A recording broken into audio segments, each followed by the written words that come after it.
भारताचे पाठ वाहतील म्हणणाऱ्या बिलावल भुट्टोचे सूर बदलले। ही परीक्षेची वेळ, युद्धविराम कायम राहील की नाही याची आम्हाला भीती। युद्धबंदी तुटल्यास जगाला धोका।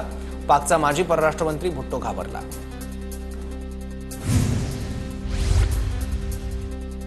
भारताला हव्या असणाऱ्या दहशतवाद्यांची यादी पाकला पाठवणार। हाफिज सईद, दाऊद आणि मसूद अझहर भारतासाठी मोस्ट वॉन्टेड। सर्व दहशतवाद्यांची यादी पाककडे जाणार। पाकिस्तानच्या जलकोंडीसाठी भारताची तालिबानसोबत हातमिळवणी। पाकच्या खैबर पख्तूनवा प्रांतात जाणारं पाणी अफगाणिस्तान अडवणार। भारताकडून 236 मिलियनची मदत। चिनाब नदीवरील बागलिहार प्रकल्पाचे सर्व दरवाजे बंद। रामबनच्या जलविद्युत प्रकल्प धरणाचे सर्व दरवाजे बंद करण्यात आले।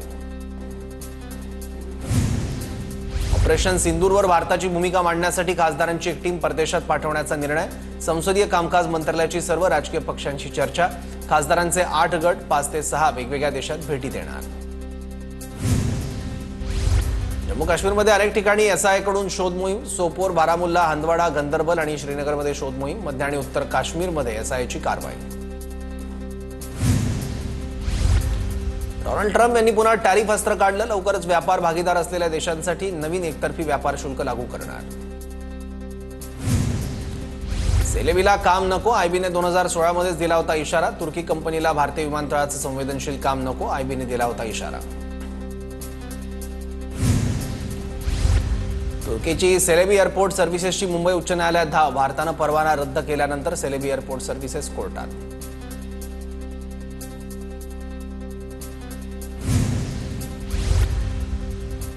टाटा समाज विज्ञान संस्थेकडून तुर्की अझरबैजानसोबतचा करार रद्द। तणावाच्या पार्श्वभूमीवर त्यांच्या विविध केंद्रांना करार न करण्याचे निर्देश। आधीचे करारही रद्द। तुर्की आणि अझरबैजानशी व्यापार करणार नाही, दिल्लीतील व्यापाऱ्यांनी शपथ घेतली। तुर्की आणि अझरबैजानने पाकला मदत केल्यानंतर बहिष्कार। पुणे आयसिस मॉड्यूल प्रकरणात एनआयकडून दोघांना अटक। अब्दुल्ला शेख आणि तल्ला खान या 2 फरार आरोपींना एनआयकडून अटक। मुंबई विमानतळावर दोघांना बेड्या ठोकण्यात आल्या। मुंबई विमानतळ आणि ताज हॉटेल बॉम्बनं उडवण्याची धमकी। विमानतळ पोलीस ठाण्याला धमकीचा मेल। संसदेवरील हल्ल्याप्रकरणी दहशतवाद्यांना अन्यायकारक फाशी दिल्याचा दावा। यंत्रणा सतर्क, गुन्हा दाखल। कर्नाटकच्या कारवार बंदरात असलेल्या इराकी जहाजावरील पाकिस्तानी खलाशांनी उतरण्यास परवानगी नाकारली। जहाज कर्मचाऱ्यांमध्ये पाकिस्तान, सिरियाच्या खलाशांचा समावेश। भारतीय सैन्याकडून पूंछमधील स्थानिकांना धान्य आणि औषधाचं वाटप। पूंछमधील नियंत्रण रेषेजवळ पाकिस्तानी सैन्याकडून गोळीबार करण्यात आला होता। चला काश्मीरला भेट द्यायला नागपूरच्या ट्रॅव्हल एजंट्स असोसिएशनचं अभियान। पहलगाम हल्ल्यानंतर पर्यटकांनी काश्मीरकडे पाठ फिरवल्यानंतर अभियानाला सुरुवात। रशिया आणि युक्रेन यांच्यात शांतता चर्चा। युद्ध संपवण्यासाठी महत्त्वाच्या अटींवर चर्चा रखडली। मोठ्या कैद्यांच्या अदलाबदलीवर दोन्ही देशांकडून सहमती। एक देश एक निवडणूकची समिती आजपासून महाराष्ट्रात। समितीत सुप्रिया सुळे, श्रीकांत शिंदे यांचाही समावेश। खासदार पी चौधरींच्या अध्यक्षतेखाली 31 खासदारांची समिती। पुणे पालिका निवडणुकीसाठी भाजपची स्वबळासाठी चाचपणी। मुख्यमंत्र्यांबरोबर झालेल्या बैठकीत पालिका निवडणुकीसाठी स्थानिक पदाधिकाऱ्यांची भूमिका। ईडीने मला अटक करण्याच्या 1 दिवस आधी शिंदेंचा फोन आलेला। शहांशी बोलू का, शिंदेंनी विचारलेलं। तर शहांशी बोलण्याची गरज नाही, मी समर्थ असं शिंदेंना म्हणालो। राऊतांची माहिती। ईडी अटकेआधी संजय राऊतांनी शहांना फोन करून संताप व्यक्त केला होता। मला अटक करून सोड घ्या, राऊतांनी शहांना आव्हान दिलं होतं। संजय राऊत हे पाकिस्तानसारखे गुन्हे करायचे आणि व्हिक्टिम कार्ड खेळायचं। संजय राऊतांच्या पुस्तकातील दाव्यावर संदीप देशपांडेंची टीका।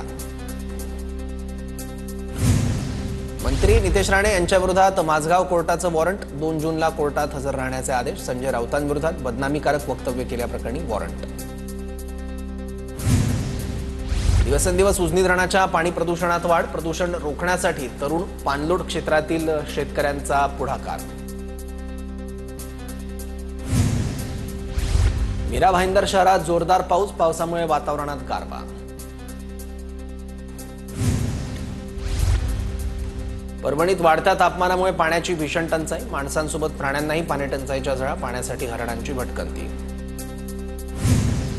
यवतमाळच्या दिग्रस शहरात भीषण पाणी टंचाई। गावातील काही लोकांनी विहिरी पाणी पिण्यासाठी गावातील लोकांसाठी खुल्या केल्या आहेत। कांदा उत्पादक शेतकरी दुहेरी संकटात. कांद्याच्या बाजारभावानंतर आता आसमानी संकट. पावसामुळे कांदा ओला झाल्यानं शेतकऱ्यांवर आर्थिक नुकसान. भरत गोगावले यांची खरीप हंगामपूर्व बैठक. बैठकीला विविध विभागांचे अधिकारी उपस्थित. गोंदियात एमबीबीएस विद्यार्थ्याचा अनोखा उपक्रम. विद्यार्थ्यांकडून 200 पुस्तकं. दीनबंधू वाचनालयाला भेट. विद्यार्थ्यांनी जुनी पुस्तकं देत उभारली ज्ञानसाखळी. सांगली सैनिकांच्या सन्मानार्थ तिरंगा रॅलीचं आयोजन. आमदार सुधीर गाडगीळ यांच्या नेतृत्वात रॅलीचं आयोजन. सेलू कृषी उत्पन्न बाजार समितीच्या उपशाखेत तीळ विक्रीला सुरुवात. सभापतींच्या हस्ते लिलाव प्रक्रियेचा शुभारंभ. दर गुरुवारी तिळाची खरेदी विक्री होणार. वर्धा जिल्हा परिषदेत कर्मचाऱ्यांची बदली प्रक्रिया. 149 कर्मचाऱ्यांच्या प्रशासकीय विनंती बदल्या. समुपदेशनातून बदल्या करण्यात आल्या. यवतमाळमध्ये मदरसा चालकावर एटीएसची कारवाई. संस्थेला मदतीच्या नावाखाली दान देणाऱ्यांची फसवणूक. विना तिकीट रेल्वे प्रवास करणाऱ्या 500 जणांवर कारवाई. 1,70,000 रुपयाचा दंड वसूल. मीरा भाईंदर तिकीट तपासणी मोहिमेदरम्यान कारवाई. माजी आमदार अमित घोडा यांचा एकनाथ शिंदे यांच्या शिवसेनेत पक्षप्रवेश. मंत्री प्रताप सरनाईक यांच्या उपस्थितीत पक्षप्रवेश. पुण्याच्या भोर तालुक्यातील दरडप्रवण गावांची अधिकाऱ्यांकडून पाहणी. पावसाळ्याच्या पार्श्वभूमीवर धानवली आणि कोंढरी या दोन्ही गावांना अधिकाऱ्यांची भेट. भोरचे आमदार शंकर मांडेकर यांची अधिकाऱ्यांसोबत बैठक. मतदारसंघातील विविध विकास कामांसंदर्भात बैठकीत चर्चा. भंडाऱ्याच्या मोहाडीत जांभोऱ्यासह अनेक गावातील पांदण रस्त्यांची कामं निकृष्ट दर्जाची. शेतकऱ्यांनी केली कारवाईची मागणी. बीडच्या परळी बसस्थानकाची दुरवस्था. बसस्थानकाच्या दुरवस्थेमुळे प्रवाशांना त्रास. बसस्थानकातील पिण्याच्या पाण्याच्या टाकीत पाणीही नाही. भंडाऱ्याच्या मोहाडीत काढण्यात आली ऑपरेशन सिंदूरमधील भारतीय सैन्यासाठी तिरंगा रॅली. आमदार राजू कारेमोरेंसह माजी खासदार मधुकर कुकडे उपस्थित. मोठ्या संख्येने नागरिकांची उपस्थिती. जळगावच्या भुसावळमध्ये वादळी वाऱ्यासह मुसळधार पाऊस. परिसरातील सखोल भागात पाणी शिरलं. वेल्हाळ गावात सिमेंट कॉन्क्रिटीकरणाच्या कामामुळे नागरिकांच्या घरात पाणी शिरलं.